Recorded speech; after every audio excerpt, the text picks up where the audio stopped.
नमस्कार, आप सभी का स्वागत है एनडीटीवी राजस्थान पर। मैं हूं आपके साथ शुभेंदु सिंह और शुरुआत कर रहे हैं बड़ी खबर के साथ। बीकानेर से बड़ी खबर, जहां बीकानेर में खेजड़ी बचाओ आंदोलन का मामला, जिसमें अनशनकारियों की तबीयत बिगड़ने लगी है। इसमें 2 पुरुष और 2 महिलाओं की तबीयत खराब हुई। बिश्नोई धर्मशाला में फिलहाल अस्थायी अस्पताल बनाया गया है, जहां पर उनको भेजा गया। मंगलवार से आमरण अनशन पर यहां लोग बैठे हुए हैं और खेजड़ी को बचाने के लिए उसकी कटाई के विरोध में फिलहाल ये आंदोलन चल रहा है और इसको लेकर के जानकारी लगातार सामने आ रही है। अभी तक कई आंदोलनकारी जो कि अनशन पर बैठे हुए हैं, उनकी तबीयत अब खराब होने लगी है। आप इसमें बताया जा रहा है कि आंदोलनकारी जो लगातार अनशन पर बैठे हुए हैं, उनकी तबीयत खराब हो रही है। इसमें 2 पुरुष और 2 महिलाओं की तबीयत इसमें खराब। लेकिन अभी तक सरकार ने हमारी एक बात सुनी नहीं है। आप निरंतर बने हुए हैं कि हम कल 2 मांगों को लेकर आमरण अनशन पे कल सुबह से ये माताएं बहनें स्त्री पुरुष 550 की संख्या में बैठे, लेकिन अभी तक सरकार ने ना तो कोई बातचीत करने की कोशिश की है, ना ही कोई हमें संदेश भेजा है। इतने निष्ठुर और इतनी निर्दयता सरकार को ठीक नहीं है। और संत जो है, अभी तक तो आमरण अनशन पे केवल इतने लोग बैठे हैं, कईयों की तबीयत बिगड़ रही है, लेकिन लोगों को जिस प्रकार फोन आ रहे थे, संतों का आह्वान हुआ तो 2900 लोग भी यहाँ आकर के कलेक्ट्रेट तक करने पे बैठ जाएंगे।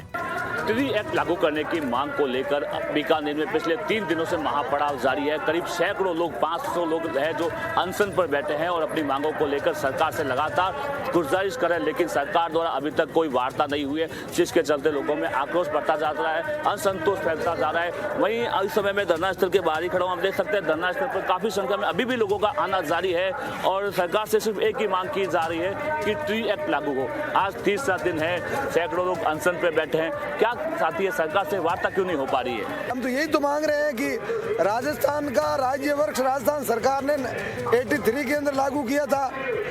आज कितने वर्ष हो गए, 50 वर्ष हो गए उसको खेजड़ी को राज्य वर्ष घोषित किए हुए। और मैं भादानी जी आपको बताना चाह रहा हूँ कि सऊदी अरब के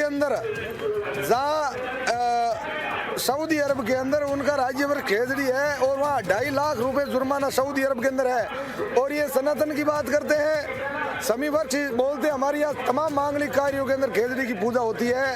राजस्थान का राज्य वर्ष है। सुप्रीम कोर्ट की सख्त गाइडलाइन है कि किसी भी हालात के अंदर पेड़ों की कटाई न हो। उसके बावजूद भी राजस्थान की सरकार और यहाँ का जिला प्रशासन जो है सोलर कंपनियों से मिलकर आए दिन हजारों की तादाद में खेजड़ियों को कटवा रहा है। देरी तो अभी आप सबको पता है, ये बिश्नोई समाज हमेशा परोपकारी समाज है, दूसरे की मदद करने वाली समाज है, हम हिंसा वाले समाज नहीं है। हमेशा शांतिपूर्ण हम धरना प्रदर्शन करते हैं, लेकिन ये देरी की परीक्षा ले रही है सरकार को इस परीक्षा में नहीं जाना चाहिए गहराई में। हमारे बिश्नोई समाज के जो संत लोग हैं, ये अनशन पे बैठे संत धर्म बचाने के लिए संत बने हैं।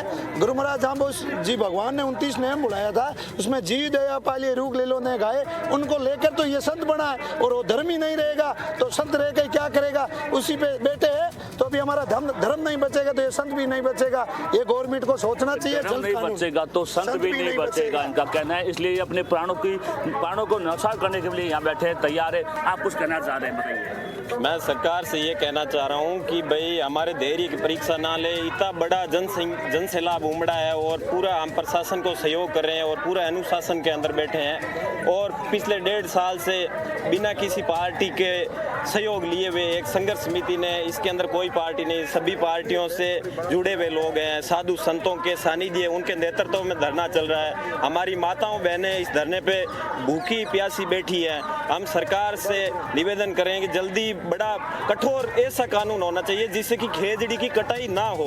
और हम ये कहते हैं कि आवश्यकता है कि खेजड़ी की कटाई पर पूर्णतः रोक लगे। बता दें कि आज अनशन का 30वां दिन है, महापड़ाव का 30वां दिन है। महिलाएं बड़ी संख्या में अनशन पर बैठी है और आज शाम को जो मंच से ऐलान किया गया है कि कैंडल मार्च भी निकाला जाएगा। अगर सरकार इनकी मांग नहीं मानती है तो उग्र आंदोलन भी किए जाएंगे। मैं साथी कैमरामैन SL जोशी के साथ गिरिराज भादानी, NDTV बीकानेर।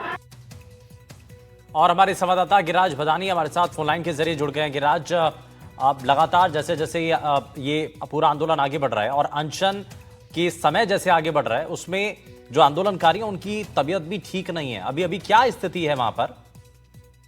बता दें कि अनशन परसों रात को शुरू हो गया था और सुबह से ही करीब सैकड़ों लोग कल से बैठ गए थे अनशन पे। 500 से ज्यादा लोग अनशन पर है, लेकिन अब जैसे जैसे उन्होंने जल और के साथ साथ अन्न भी त्याग दिया है तो उनकी तबीयत कुछ लोगों की नासाज हुई है। स्वास्थ्य विभाग की माने तो करीब 10 लोगों की तबीयत थोड़ी नासाज है। उनके लिए स्वास्थ्य विभाग की टीम भी मौके पर पहुंच चुकी है। जो जिला प्रशासन द्वारा एक टीम का गठन किया गया है, जिसमें टीम में सीएमएचओ पुखरा साहब खुद मौके पर है और जितने भी अनशनकारी है उनकी समय समय पर जांच की जा रही है। एक रूम बनाया गया है, वार रूम, जहां सारे अधिकारी बैठे हैं और इसकी पूरी तरह से इसकी मॉनिटरिंग कर रहे हैं। फिलहाल 10 से 12 लोगों की बताई जा रही है तबीयत खराब है जी।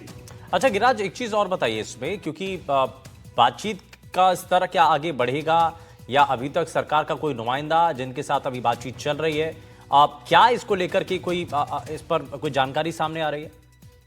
जी, अभी तक सरकार की तरफ से कोई वार्ता नहीं हुई है। प्रशासन लगातार अपनी बात रख रहा है, प्रशासन वार्ता के लिए तैयार है, लेकिन ये प्रशासन से नहीं सरकार से बात करना चाहते हैं, क्योंकि प्रशासन सिर्फ अपने जिले की बात कर रहा है, बीकानेर की, पर उनकी मांगे पूरे प्रदेश भर में ये एक्ट लगे और प्रशासन इस एक्ट को लागू नहीं कर सकता, तो वे सीधे सरकार से बात करना चाहते हैं। लेकिन सरकार की तरफ से कोई रुख साफ नहीं है, अभी तक किसी से वार्ता नहीं हुई है, जिसके चलते साधु संतों में भी असंतोष फैलता जा रहा है। मंच के माध्यम से लगातार सरकार को चेतावनी दी जा रही है, लेकिन अब तक उनसे किसी से कोई वार्ता नहीं हुई है। तो बातचीत अभी नहीं हुई है, लेकिन अब आंदोलनकारी जो हैं उनकी रणनीति क्या है? अगर प्रशासन से कोई नुमाइंदा आकर के बात नहीं करता है तो फिर क्या होगा आगे? अभी तक जो जानकारी मिली है कि आज शाम को एक कैंडल मार्च निकाला जाएगा पूरे बीकानेर में। जो साधु संत को की अगुवाई में जो संत समाज है, सर्व समाज के लोग कैंडल मार्च निकालेंगे। फिर भी सरकार की मांगे नहीं मानती है तो उन्होंने कहा कि जरूरत पड़ी तो वे जयपुर के लिए भी पैदल कूच करेंगे और सभी संत समाज तैयार है जयपुर पैदल जाने के लिए। ठीक है, बहुत शुक्रिया गिरिराज इस पर जानकारी देने के लिए। आगे भी आप नजर बनाए रखिएगा, जानकारी लेते रहेंगे आपसे। अब जरा खबरों में आगे बढ़ते हैं और अजमेर से बड़ी खबर, जहां जमीन बंटवारे को लेकर विवाद हुआ, जहां परिवार के 2 पक्षों में जमकर मारपीट हुई है। लाठी डंडों से हमला किया गया और पीड़ित पक्ष का सगे चाचा पर हमला करने का आरोप है। पीड़ित ने एसपी से न्याय की गुहार लगाई है और झगड़े का सीसीटीवी भी पुलिस को सौंप दिया गया। ये तस्वीरें भी सामने आई हैं, जहां अजमेर जिले के अरडका गांव का ये मामला सामने आया। झगड़े का सीसीटीवी फुटेज भी पुलिस को फिलहाल सौंप दिया गया है। ये तस्वीरें आप देख रहे हैं अजमेर जिले के अरडका गांव का ये मामला, जहां जमीन बंटवारे को लेकर के विवाद हुआ है। पैसों का मामला है, हमारा बंटवारा का मामला है। मतलब ऐसे हमारी जो जमीन है ना, उसके अंदर में हमारे मतलब 100 बीघा पाती आती है जमीन, उसके पैसे खा रहा है वो, सब पैसे उसका खा रहा है। वो बोल रहा है किसी को नहीं दूंगा, जो हमारे को दिए केवल 6 लाख रुपए, 6 लाख रुपए बात में देने के बाद में ये बोल रहा है कि कल देंगे, परसों देंगे, 2 महीना बाद में देंगे, 6 महीना बाद में देंगे, ऐसे मतलब जासे मार रहे। मैं 2 बार तो उसके घर पे चल गया, लेकिन उन लोगों ने मेरे को धोखा करके बाहर निकाल के गेट बंद कर देते, लेकिन पैसे देने के नाम से सब मना करते। आज एसपी के पास में गए थे, एसपी क्या बोला कि हम बंटवारा नहीं करवा सकते तुम्हारा, ठीक है। वो बोले कोई बात नहीं, आपके मुकदमा दर्ज हुआ दोनों की तरफ से, आप दोनों को लेके मतलब दोनों के लिए होगी कार्रवाई, जो भी कोई बात वो भी चल गई। लेकिन मारपीट करने के लिए वो दोनों लड़के आए थे हमारे पास में, हम छुड़वा रहे थे, लेकिन हमारे पप्पू भी है बड़ा वाला, उसके ऊपर लकड़ी डंडा वो सब उठा रहे थे। मेरी मम्मी की लगी थी सिर के ऊपर और मेरे ये भाभी है इसकी छोटी उटी पकड़ के खींचे थे वो लोग। और इस खबर पर हमारे सहयोगी पवन जुड़ गए हैं। पवन, बताइए ये पूरा मामला, हालांकि बताया जा रहा है कि लाठी डंडों से हमला किया गया, पुलिस में भी शिकायत दर्ज हुई है। देखिए, स्थानीय जो पुलिस स्टेशन है वहां पर पीड़ित परिवार ने मुकदमा दर्ज कराया है और वहीं दोनों पक्ष की तरफ से परस्पर मुकदमे दर्ज हुए हैं। आज पीड़ित जो वीरेंद्र मेघवाल है, अपने परिजन और अपने माता पिता जो लड़ाई झगड़े में घायल